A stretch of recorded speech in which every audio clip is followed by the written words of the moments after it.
Okay. आप सभी को जय मसीह की। और मैं परमेश्वर को फिर से एक बार धन्यवाद देता हूँ कि उसने आज की सुबह हम सबको उसका नाम लेने के लिए उपस्थित किया। और जो भी हम वचन हम आज सुने वो परमेश्वर की तरफ से हो। और आज मैं आपको सुसमाचार के बारे में परमेश्वर का वचन से आपको थोड़ा समझाने की कोशिश करूँगा। आइए हम लोग उत्पत्ति की पुस्तक उसको 16वां अध्याय और उसकी 30वां वचन पढ़ेंगे। वहाँ पर कुछ इस प्रकार लिखा कि एक अपना पौलुस और सिलास जेल के अंदर होते हैं और वो लोग रात को प्रभु का वचन कैदियों को सुना रहे होते हैं और गाना गा रहे होते हैं। उसी समय बहुत बड़ा भूकंप आता है, कैदियों की बेड़ियाँ टूट जाती है और जो जेलर होता है वो अपने आप को तलवार से आत्महत्या करने की कोशिश करता है। और बाइबल बताती है पौलुस उसको कहता है मत डर, हम सब यहीं पे हैं, कोई भागा नहीं है, तो अपने जी की हानि मत कर। या उत्पत्ति प्रेरितों का काम 16 अध्याय उसमें आप पढ़ लेना। तो मैं जो आपके लिए पढ़ना चाहता हूँ प्रेरितों का काम 16 अध्याय और उसकी 30वें वचन। और उन्हें बाहर लाकर कहा, हे सज्जनों, उद्धार पाने के लिए मैं क्या करूं। और जो जेलर था वो पौलुस, सिलास और उसके साथ जो भी बंदी थे मसीह के सेवक, उनको बाहर लाकर पूछता है, उद्धार पाने के लिए मैं क्या करूं। आप जब आगे पढ़ेंगे तो पौलुस ने उस जेलर उनको पौलुस को रात अपने घर पर लेकर गया, उनको खाना खिलाया और पौलुस ने प्रभु का सुसमाचार उनको सुनाया।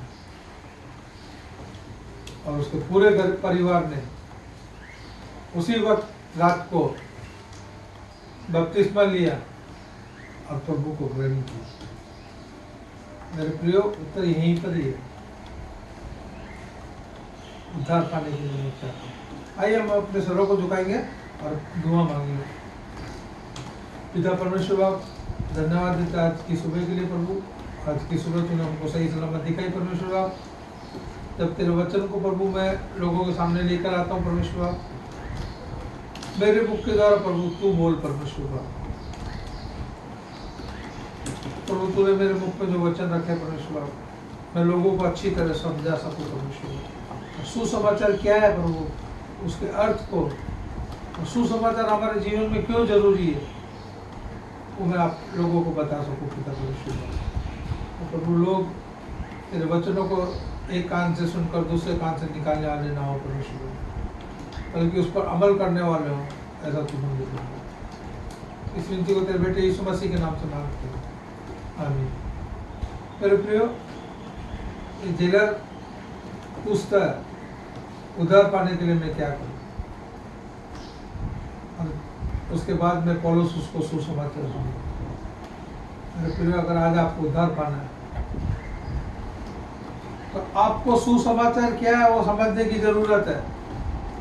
और हमें इस प्रभु के सुसमाचार को, जो प्रभु ने हमें एक वरदान के रूप में दिया है, उसे उपयोग में लाना। हम कहते हैं कि हर संडे हम चर्च में जाते हैं, प्रभु का वचन सुनते हैं, ठीक है प्रिय, गलत नहीं है। और उस सुसमाचार को सिर्फ आपने सुनकर अपने तक ही रखा है। तो प्रभु के वचन क्या कहते हैं, आज मैं आपको सुसमाचार सुनाने की कोशिश करूंगा कि सुसमाचार क्या है, क्यों हमारे जीवन में सुसमाचार जरूरी है, सुसमाचार का महत्व क्या है।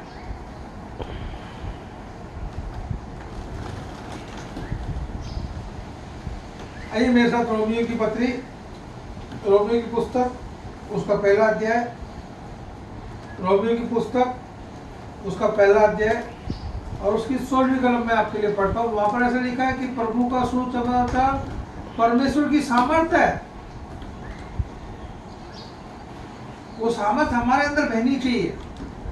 क्या वो सुसमाचार की समझ आज हमारे अंदर है? आज हमको अपने आप को देखने की जरूरत। मैं आपके लिए पढ़ता हूँ रोमियो की पुस्तक, उसका पहला अध्याय और उसकी 16वीं कलम। वहां पर कुछ इस प्रकार लिखा है, क्योंकि मैं सुसमाचार से नहीं रह जाता, इसलिए कि वो हर एक विश्वास करने वाले के लिए, पहले तो यहूदी फिर यूनानी के लिए उद्धार के निर्मित परमेश्वर की सामर्थ्य। तो जेलर पौलुस को क्या पूछ रहा था?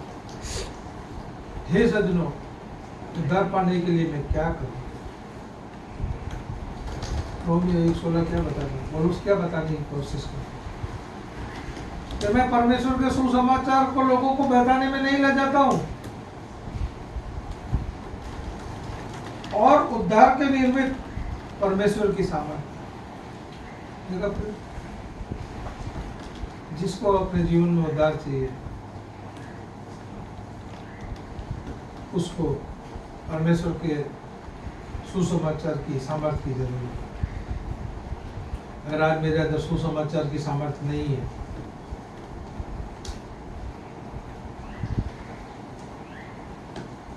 तो शायद मैं उद्धार नहीं पाऊंगा।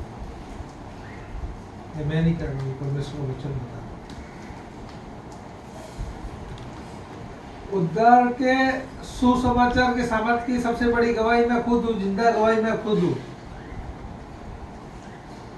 जब से मैंने सुसमाचार प्रचार करना चालू किया, करीब 4 साल, जब से हमारा नाला सोपारा प्रीचिंग सेंटर बना, तब से।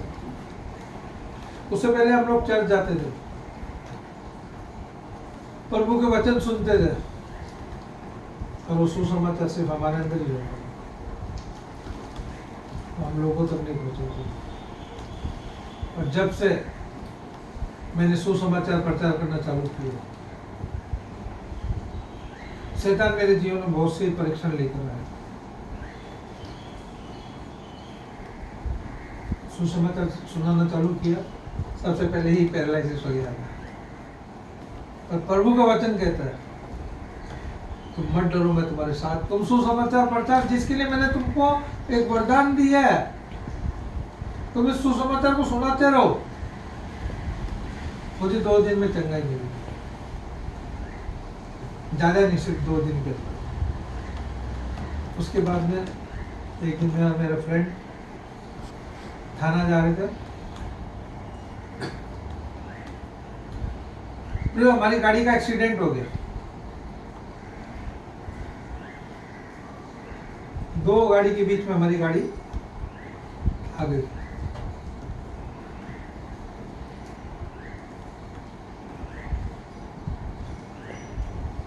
सुसमाचार की सामर्थ्य मेरे साथ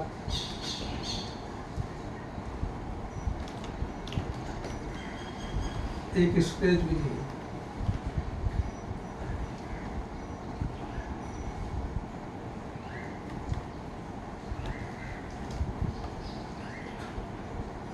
पिछले शनिवार को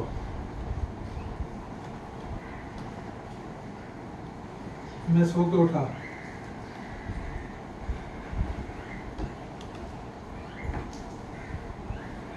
मेरे दोनों हाथ और पैर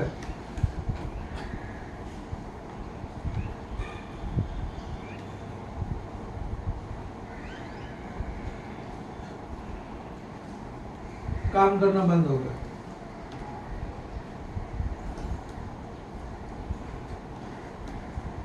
मेरी वाइफ ने मुझे हिम्मत दी कि प्रभु का जो काम दिया वो आप दो।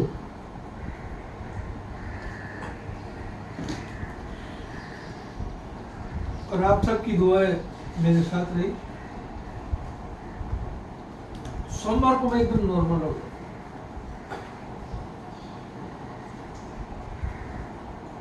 मेरे प्रियो, जब हम सुसमाचार को लोगों तक लेके जाएंगे, वो काम परमेश्वर ने हमें सौंपा है, उसको जब हम लोगों के पास में लेके जाएंगे तो शैतान हमारे जीवन में बहुत से परीक्षण लेके आएगा, बहुत सी वो हमारे और परमेश्वर के बीच में दीवारें बना के रखेगा। तो परमेश्वर जब हम इस सुसमाचार को लोगों को सुनाएंगे, हमारी हर एक दीवारों को ढा देगा। जो भी बाधाएं हमारे जीवन में आएगी, सब बाधाओं को निकाल देगा। मैंने आपको पूछा था व्हाट्सएप के ऊपर कि सबसे पहला सुसमाचार परमेश्वर ने किसे बताया था, किसे सुनाया था, किस पे प्रकट किया था? मेरे प्रियो, जब आप गलातियों की पुस्तक उसका 3रा अध्याय और उसकी 8वीं कलम जब आप पढ़ेंगे तो आप समझ जाएंगे। वहां पर लिखा है परमेश्वर ने अपने सुसमाचार का सामर्थ्य सबसे पहले अब्राहम के ऊपर प्रकट किया। मैं आपके लिए नहीं पढ़ता हूँ, आप घर पे पढ़ लीजिए। गलातियों की पुस्तक उसका 3रा अध्याय उसकी 8वीं आयत, वहां पर लिखा है परमेश्वर ने सबसे पहले अपना सुसमाचार का भेद अब्राहम के ऊपर प्रकट किया कि मैं तुझे सब जातियों का मैं आशीष दिलाऊंगा। मेरे प्रियो, अब्राहम उस सुसमाचार को पाकर परमेश्वर के ऊपर दृढ़ रहा, उसने परमेश्वर के ऊपर विश्वास किया, परमेश्वर के कहे अनुसार चलता रहा, परमेश्वर ने उसको बहुत आशीष दी।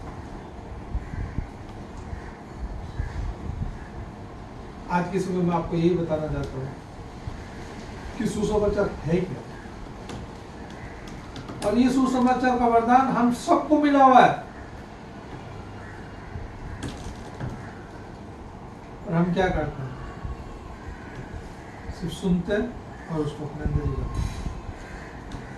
प्रियो, में अभी तक अपने जो मेन वचन है उसमें नहीं आया, पर मैं आपको थोड़ा सुसमाचार के बारे में समझाना चाहता हूँ।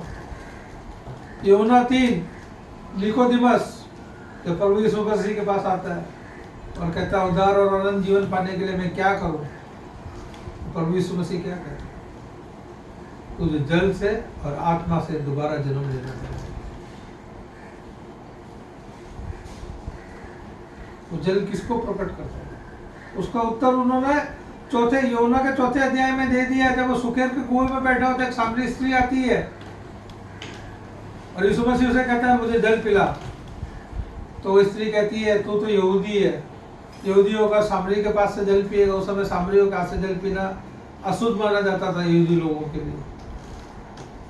और वो जब यीशु मसीह उससे वार्तालाप करते हैं, उसको सुसमाचार देते हैं,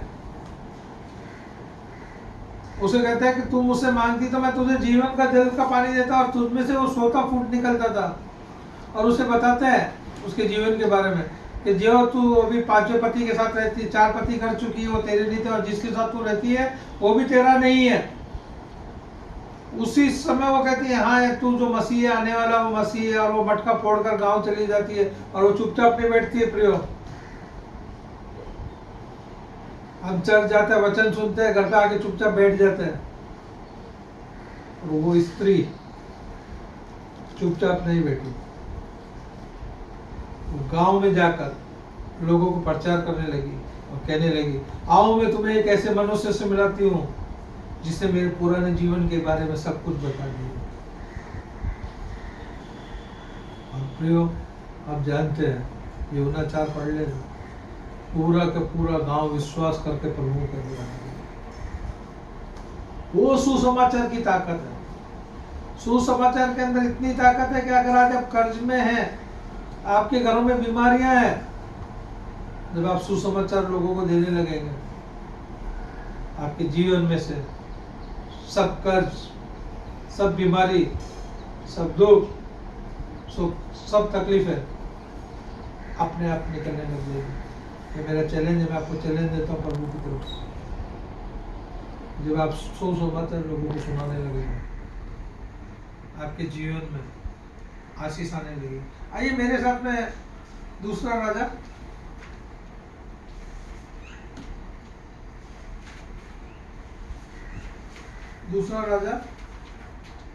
उसका 4था अध्याय, दूसरा राजा उसका 4था अध्याय 1 से 7 कलम तक मैं आपके लिए पढ़ता हूँ। दूसरा राजा 4था अध्याय उसकी 1 से लेकर 7 कलम। और ये एक विधवा की कहानी है, आप सब लोगों ने इस कहानी को पढ़ा होगा, सुना होगा।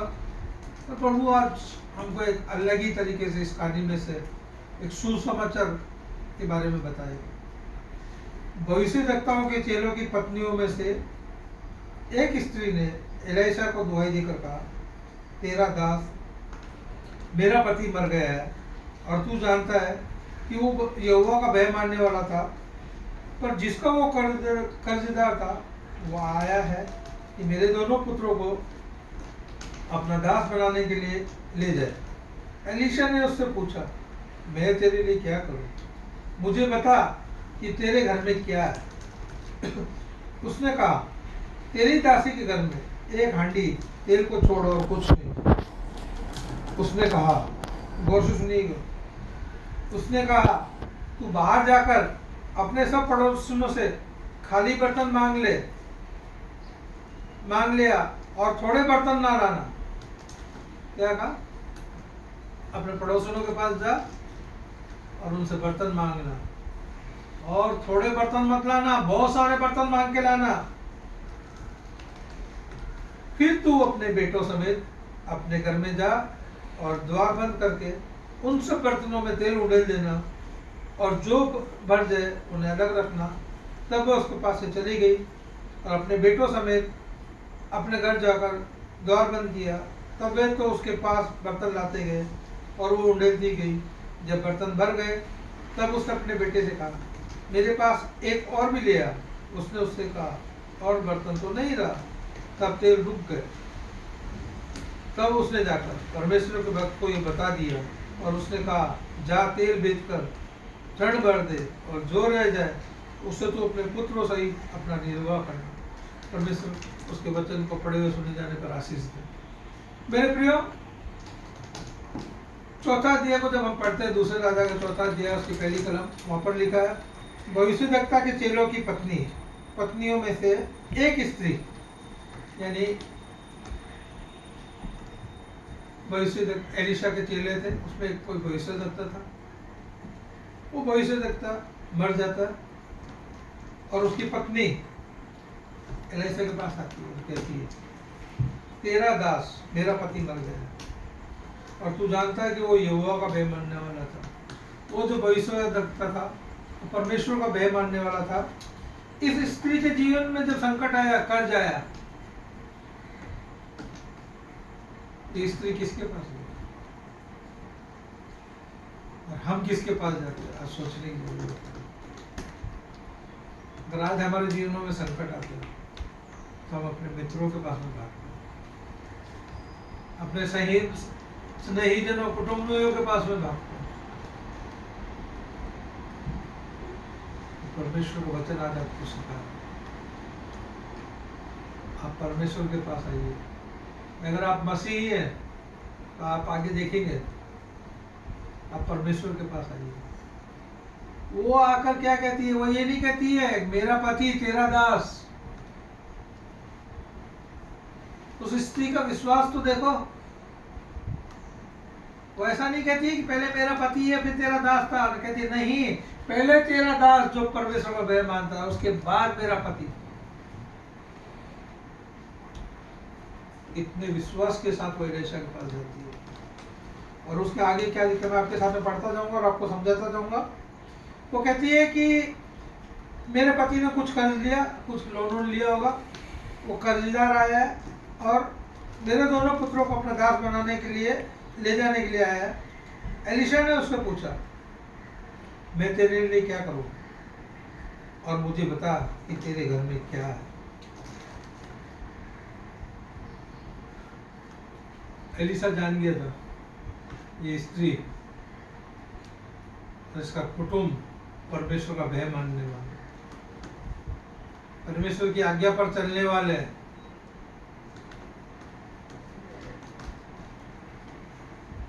और वो उससे पूछता है,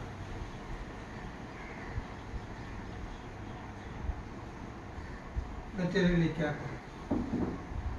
और उसके बाद वो एक बहुत बड़ी बात कहता है, तेरे घर में क्या है? मेरे प्रियो, आज परमेश्वर आप सबसे पूछ रहे हैं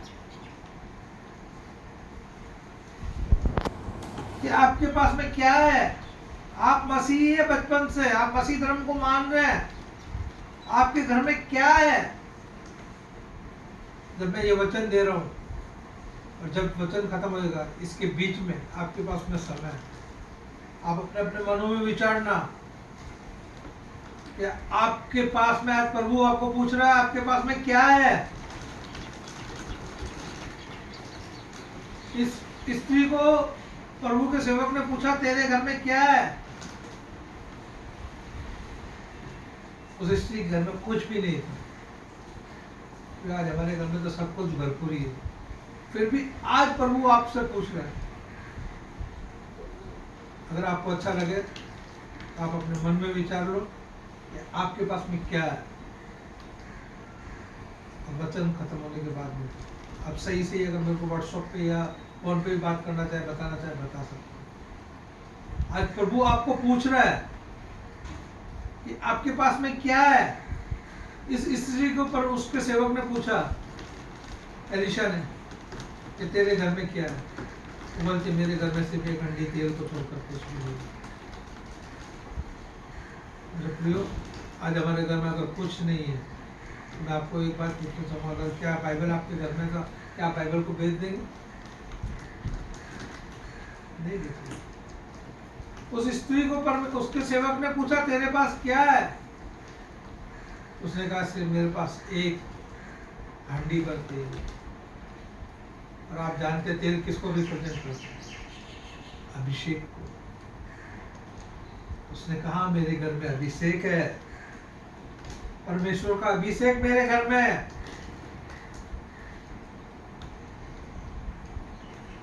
एलिशा समझ गई, ये परमेश्वर का भय रखने वाली स्त्री। उसने आगे क्या कहा?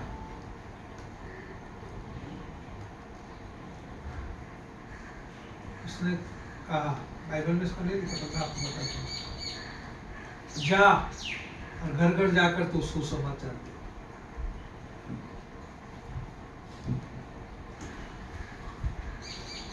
मैं नहीं कह रहा, बाइबल बताता, मैं पढ़ता हूं आपको। उसने कहा, तू बाहर जाकर अपनी सब पड़ोसियों से खाली बर्तन मांग ले और थोड़े बर्तन ना लाना। तू जा, अपने अड़ोस पड़ोस में जा और सबसे तू बर्तन लेकर आ। और हाँ, थोड़े बर्तन मत लाना। मेरे प्रियो, वो अपने पड़ोसन के घर गई होगी और उसने कहा होगा, मुझे एक बाल्टी दे दो, मुझे एक बड़ा भगोना दे दो। तो उन्होंने पूछा होगा, तू क्या करेगी इस भगोने में? तो उसने प्रभु का सुसमाचार बताया। मेरा प्रभु, हम उस प्रार्थना करेंगे और मेरा प्रभु आशीष देगा और उसके अंदर तेल भरेगा। इसलिए एलिशा ने उसको कहा, तू जा और जाके लोगों के घरों से, अपने पड़ोसियों को घरों से बर्तन लिया और थोड़े मत लाना, बहुत सारा लेके आना। वो स्त्री, जब किसी घर में, हमारे घर में भी अगर कोई पड़ोसी बर्तन मांगने आता तो हम पूछते ना, आज क्या विशेष है भाई, तू क्यों बर्तन मांगने है? तो उस स्त्री ने कहा, प्रभु का सुसमाचार सुनो, आज प्रभु हमारे घर पर आशीष देने वाला है। हम दुआ करेंगे और प्रभु इस बर्तनों को तेल से भरेगा। और मेरे प्रियो, जब वो बर्तन उसने लौटाए होंगे, आप तेल के बर्तनों को कितना भी मान लो, थोड़ा बहुत तेल की चिकनाई रह ही जाती है। और उन्होंने वो देखे होंगे बर्तन, वापिस रिटर्न लिए होंगे, वो सुसमाचार की सामर्थ्य उनके अंदर भी पैदा हुई होगी कि नहीं, वो परमेश्वर जीवित परमेश्वर है। मैं आज आपको कहता हूं, आज आप कितने भी कर्ज में हो, दुख में हो, तकलीफ में हो, मुसीबत में हो, ये स्त्री भी मुसीबत में थी। एलिशा ने क्या कहा उसे? तो बाहर जा, अपने पड़ोसियों के पास जा और बर्तन मांग के लेकर आ। और हाँ, थोड़े मत लेकर आना, बहुत लेकर आना। मेरे ख्याल से 1000, 2000, 3000, 5000 कितने घरों में गई यहाँ पर नहीं लिखा। और जिस जिस घर में गई उसने प्रभु का सुसमाचार सुना। मेरे प्रियो, आज की सुबह परमेश्वर यही कहना चाहता है, अगर आपको अभिषेक चाहिए, सबसे पहले उसने क्या कहा, उठ और जा। यानी कि प्रभु आज हमको कहना चाहता, हम अपने किसी भी कंफर्ट जोन के अंदर हैं, वहां से बाहर निकले।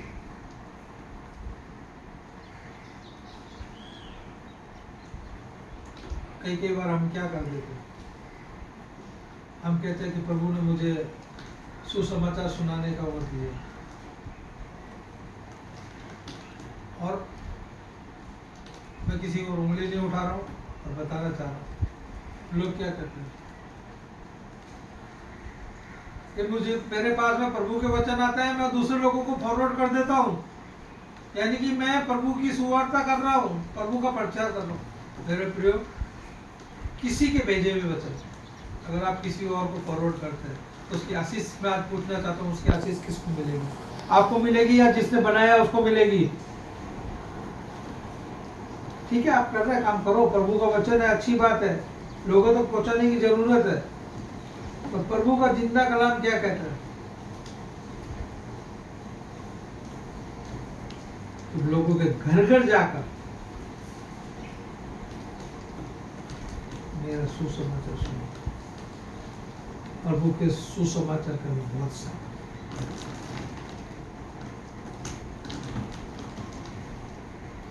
आगे क्या होता है?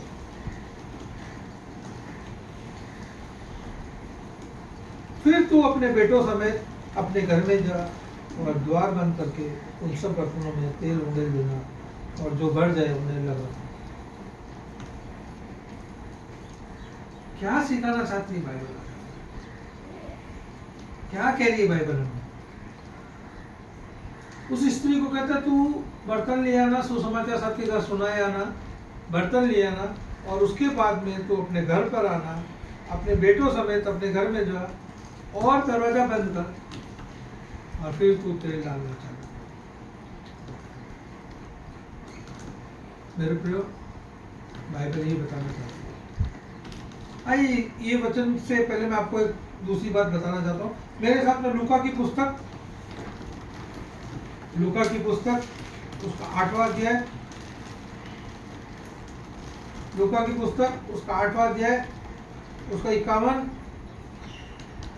और 52 पद में आपके लिए पढ़ता हूँ। और ये कहानी वो जबकि है, वो याईर की बेटी मर जाती है, और याईर यीशु मसीह को लेने आता है, और उसका सेवक, याईर का सेवक दौड़ते हुए आता है, कहता है कि गुरु को तकलीफ मत दे, तेरी बेटी मर गई है, जबकि ये बात है। लूका 8 उसकी 51वीं आयत, घर में आकर 50वीं से पढ़ लेता हूँ। यीशु ने यह सुनकर उसे उत्तर दिया, मत डर, केवल विश्वास रख, वो बच जाएगी।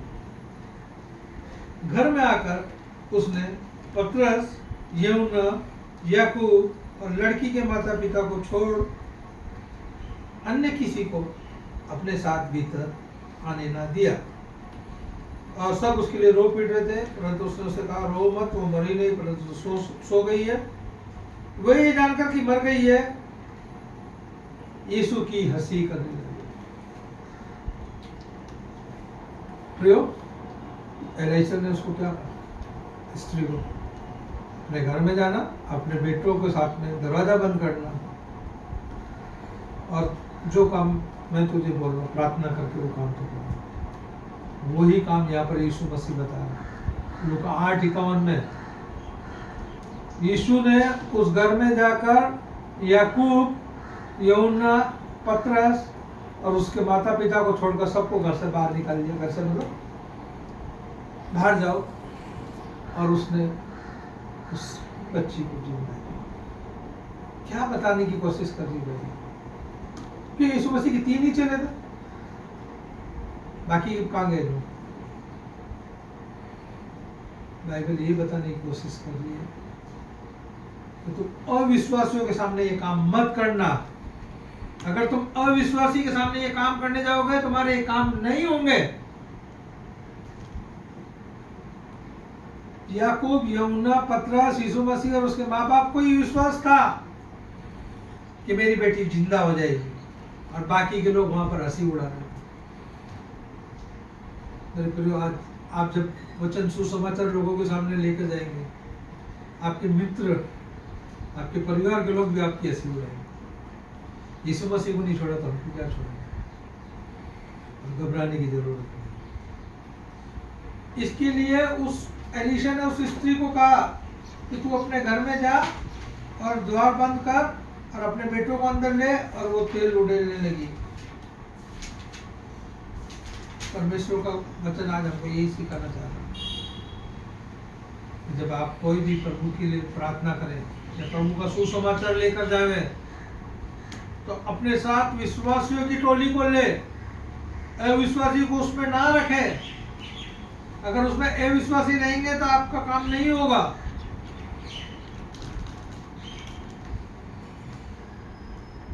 मत्ती 17 के अंदर जब यीशु मसीह पहाड़ के ऊपर जाते हैं, उसका रूपांतर होता है। वहां पर मूसा और एलिया और सब होते हैं। उस समय भी यीशु मसीह पतरस, याकूब और यूहन्ना को लेके जाते हैं, बाकी शिष्यों को अपने साथ में नहीं रखते हैं। क्यों? क्योंकि उनके दूसरों के अंदर, इनके अंदर भी सुसमाचार की कमी थी। बाद में बताऊंगा। प्रभु इन तीनों को रखता है, लेकिन इन तीनों के अंदर विश्वास है। इसके लिए वो कहता है एलीशा, जब तू बर्तन इकट्ठे कर ले, सुसमाचार दे के हो जाए तेरा, तब तू दरवाजा बंद कर दे और तू और तेरे बेटे ये काम कर। आगे क्या लिखा बाइबल में? तब वो उसके पास से चली गई और अपने बेटे समेत अपने घर जाकर द्वार बंद किया। तब वो उसके पास बर्तन लाते गए और वो उंडेलती गई। जब बर्तन भर गए, तब उसने अपने बेटे से कहा, मेरे पास एक और भी ले आ। उसने उससे कहा, और बर्तन तो नहीं रहा। तब रुक गया। मेरे प्रियो, क्या बता रही बाइबल? जब उन्होंने द्वार बंद किया, प्रार्थना करी, विश्वास के साथ बढ़ने लगे, जितने बर्तन लाए थे 1000 2000 सब भर गए। और जब आखिरी बर्तन बचा और वो स्त्री अपने बच्चों से कहती है, मेरे लिए और भी बर्तन लेकर आओ, उसके बेटे कहते हैं ये आखिरी बर्तन है। और उसी वक्त तेल रुक गया। क्या बताना चाह रही बात आज हमें? कि जब आप सुसमाचार प्रचार करना बंद कर देंगे, आपकी अभिषेक रुक जाएगी।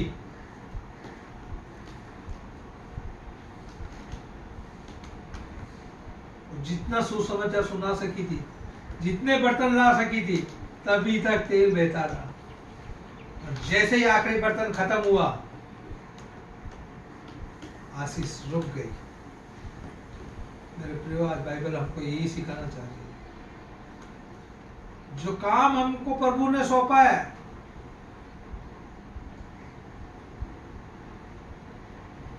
जो सुसमाचार का काम हमें प्रभु ने दिया है, सुसमाचार की सामर्थ्य जो प्रभु ने हमें दी है, जब हम उसको बंद कर देंगे, हमारी आशीषें भी बंद हो जाएगी।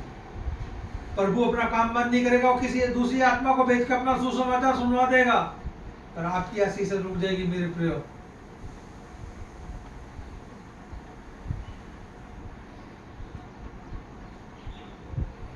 इस चौथे अध्याय से हमको प्रभु क्या सिखाना चाहता है? प्रभु हमको यही सिखाना चाहता है कि जिस प्रकार से स्त्री ने 3 बातें मन में लाई, हमें भी अपने जीवन में 3 बातें मन में लानी चाहिए। सबसे पहले उसने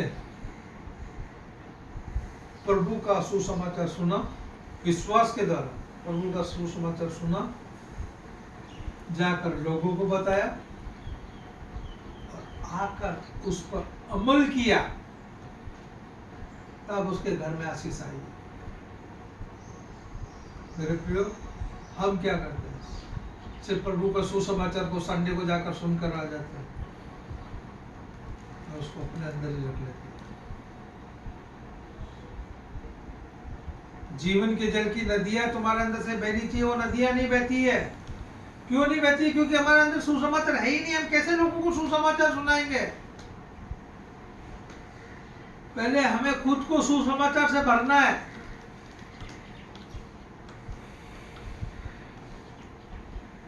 जब हम भरेंगे तब हम लोगों को बताएंगे, और जब हम लोगों को बताएंगे और खुद आकर उस पर अमल करेंगे, मैं कहता हूँ प्रियो, आपके घर से कभी भी आशीष नहीं खत्म होगा।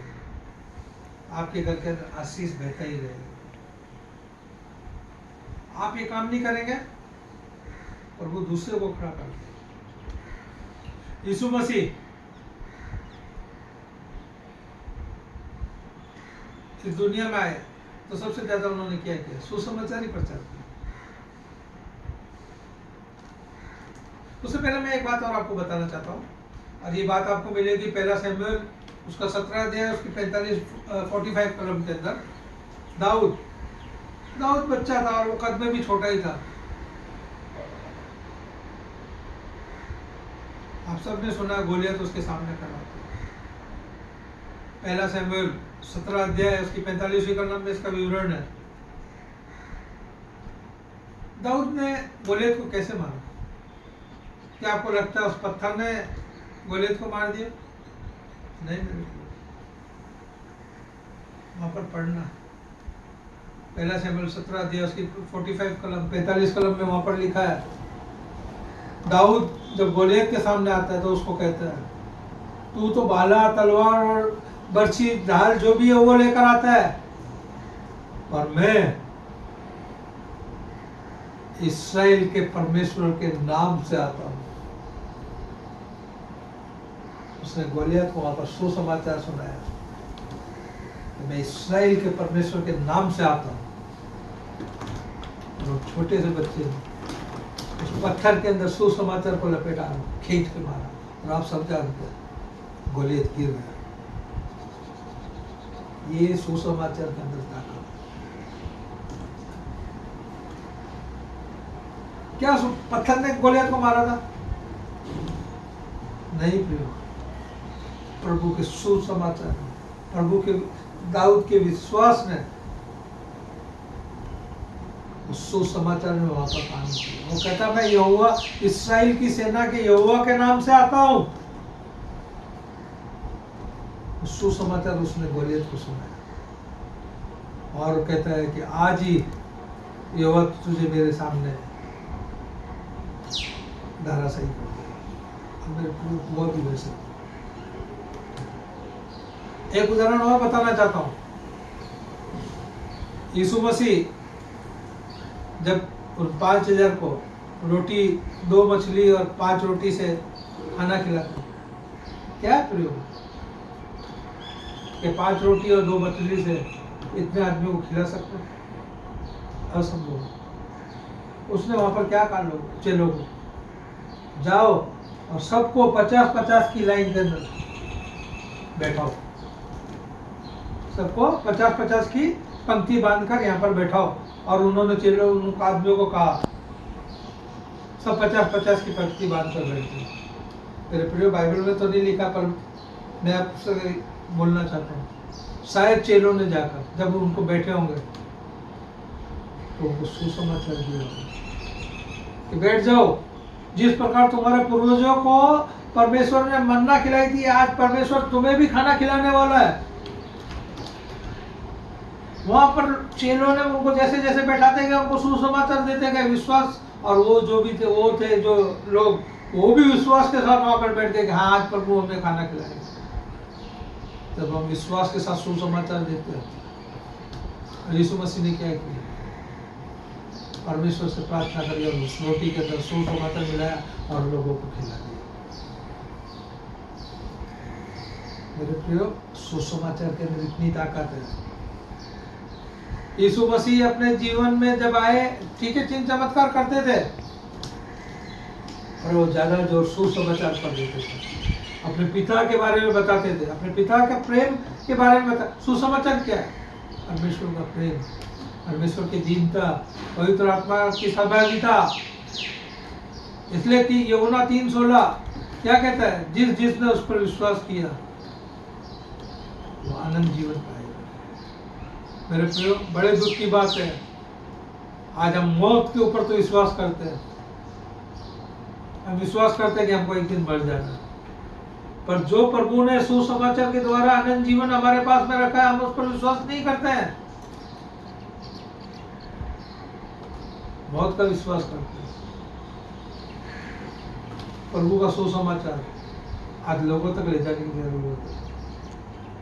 मत्ती 10 के अंदर यीशु मसीह, मत्ती 10:5 से आगे आप पढ़ना, मैं नहीं पढ़ता हूँ आपके लिए। मत्ती 10:5 से आगे यीशु मसीह अपने 12 चेलों को भेजते हैं सुसमाचार देने के लिए, और वो क्या कहते हैं? जब तुम सुसमाचार सुनाने जाओ तो अपने पास में सोना, रूपा, चांदी, कपड़े कुछ मत लेना, खाली हाथ जाना, क्योंकि प्रभु यीशु मसीह जानते थे कि जब ये चेले सुसमाचार देंगे, इनके ऊपर आशीष आनी चालू हो जाएगी, इनकी सब जरूरतें पूरी होनी चालू हो जाएगी। अगर आज आपकी जरूरतें पूरी नहीं हो रही, आपको टटोलने की जरूरत है।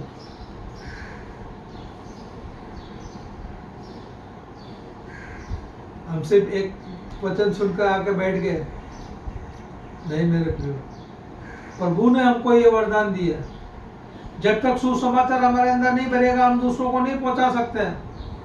हमारे अंदर अपने सुसमाचार को भरने की जरूरत है। यूहन्ना 8,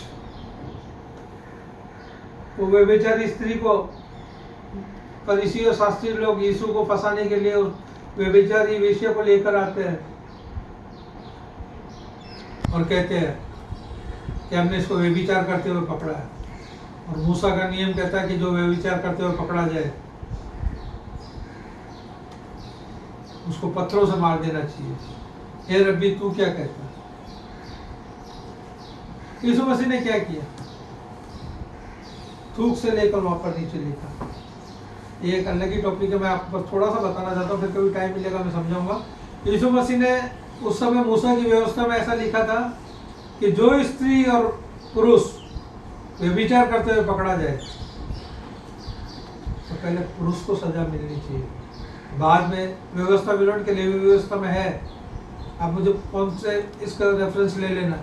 यीशु मसीह ने वहां पर जमीन पे थूक से शायद वही लिखा था, ये स्त्री अकेली व्यभिचार नहीं कर रही थी, वो पुरुष कहाँ है? मैं उस बात पर आपका ध्यान नहीं देना चाहता हूँ। और यीशु मसीह ने उठकर उनको सुसमाचार दिया कि जिसने पाप नहीं किया सबसे पहला पत्थर वही मारे। प्रभु ने वहां पर जितने बूढ़े, बच्चे, जितने लोग खड़े थे उनको यही सुसमाचार दिया कि व्यवस्था बताती है पापी मनुष्य दूसरे मनुष्य का न्याय नहीं कर सकता, तो जिसने पाप नहीं किया सबसे पहला पत्थर वही मारे। और परमेश्वर का सुसमाचार सुनकर वहां पर जितने उपस्थित थे सबके हृदय छिद गए और सब अपने मनों में सोचने लगे, अरे यार हम सब ने पाप किया, और सब वहां से छोड़कर चले गए। प्रभु यीशु मसीह पूछते उस स्त्री से, क्या तुझको किसी ने पत्थर नहीं मारा? बोलते नहीं, सब चले गए। प्रभु यीशु मसीह क्या कहते? जा तेरे पाप समाओ। मेरे प्रियो, जब हम सुसमाचार सुनाते, मैं एक बात आपको बताना चाहता हूँ, मैं बीच में बहुत लिया था। मैंने ये प्रार्थना करी, मैंने इतने साल से लोगों को ये मैसेज फॉरवर्ड कर रहा हूँ। मैं मेरे प्रियो, यीशु मसीह ने जब भी किसी को चमत्कार किया या चंगाई दी, उसने क्या कहा? तेरे विश्वास में तुझे चंगा किया, जा फिर से ये पाप मत कर। हमको अपने अंदर से मैं निकालने की भी जरूरत है।